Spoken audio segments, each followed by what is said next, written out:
बासुआ बड़द बेकरे घंटी हाँ हाँ बेकरे घंटी बासुआ बड़द बेकरे घंटी हाँ हाँ बेकरे घंटी काली गाई क्षीर जतने रखिछि पूजी जीवा पाई हर सहल सहल चाले बौल आज परा सोमवार आलो पकाना तू पाद आउ सजनी तोरा गोटी की गोटी तोरा गोटी की गोटी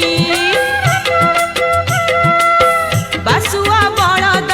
बेकरे घंटी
फूल बासिलाणी बासुआ बड़द मंदिर दुआरे सज होई बसिलाणी उड़ी उड़ी गले गेंडाड़िया पक्षी झाड़ी देई गले पर 16 सोमवार शिव को पूजिले पाइबु सुंदर बर आलो मिछा नुहे कानी रे तू पकालो पका पकालो गंठी पका पकालो गंठी बासुआ बड़द बेकरे घंटी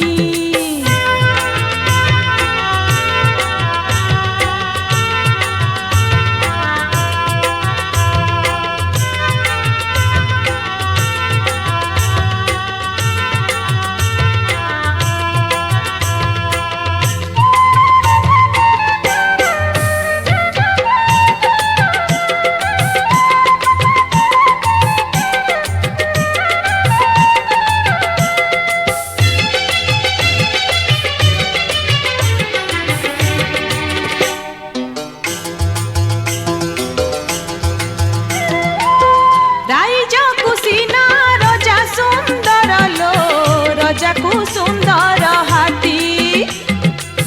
गाँ को सुंदर कई पोखरी लो हर को शोभा पार्वती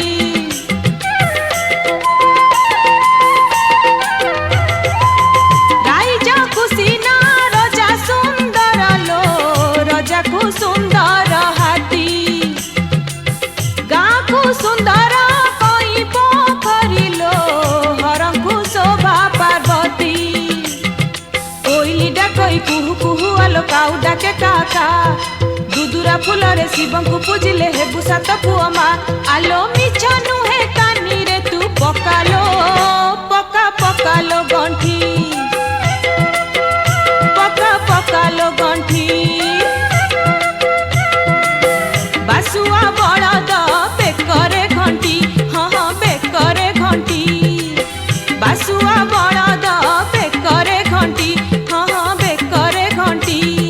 काली गाई क्षीर जतने रखिछि पूजी जीवा पाई हर